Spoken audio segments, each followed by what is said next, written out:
สบายดีบรรดาท่านเมื่อนี้ข้าพเจ้าจะมาสืบต่อเผยแพร่บทอธิบายประมวลกฎหมายแพ่งซึ่งจะมาลงลึกในมาตรา 92 การหายทรัพย์สูญ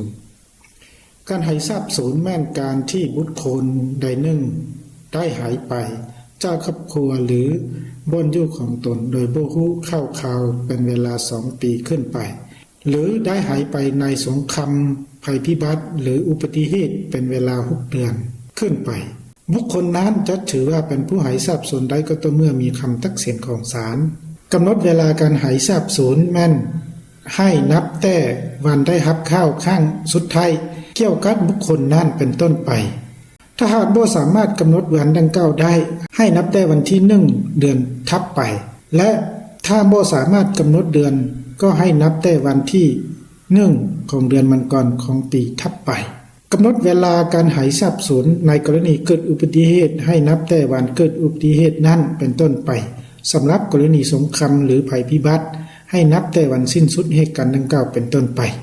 ตัวนี้ถือว่าเป็นเนื้อในของมาตรา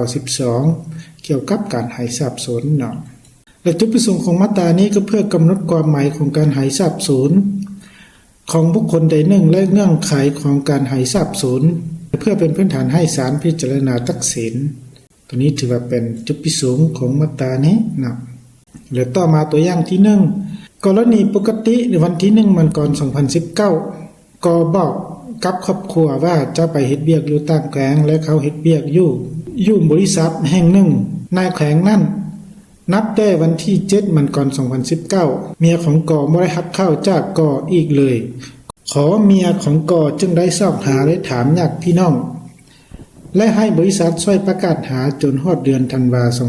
2022 เมียของกอได้สืบถามกับผู้ฮู้จักแล้วยังบ่ฮู้ว่ากออยู่ไสและขอให้องค์การปกครองบ้านบ่อนที่กออาศัยอยู่บ่อนสุดท้ายออกหนังสือยั่งยืนให้ว่ากอบ่ได้อยู่นับแต่วันที่7มันก่อน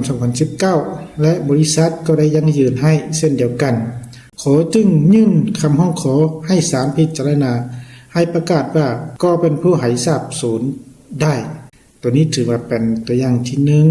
1แล้วต่อมาตัวอย่างที่2กรณีภัยพิบัติในวันที่5มันก่อน 2021ก็ได้ขับรถขึ้นไปส่งเครื่องอยู่แขวงคอต้องใช้เวลาเดินทาง2 วันจึงฮอดแต่ก็เดินทางได้วันเดียวได้เกิดมีพายุลมแรงเป็นเวลาครึ่งวันจึงสงบขอผู้เป็นเมียบ่ได้รับข่าวก็นับแต่วันนั้นเป็นต้นมาการหายทรัพย์สูญของก็เริ่มนับแต่วันที่6มันก่อน 2021 เป็นต้นมาจนครบกำหนด6 เดือนศาลจึงสามารถตัดสินว่าก็เป็นผู้หายทรัพย์สูญได้ตัวนี้ถือว่าเป็นตัวอย่างที่2นะแล้วต่อมาตัวอย่างที่3กรณีเกิดอุบัติเหตุในวันที่1มันก่อน 2022 ก็เดินทางไปตั้งประเทศโดยสายการบิน1และเกิดอุบัติเหตุเรือบินตก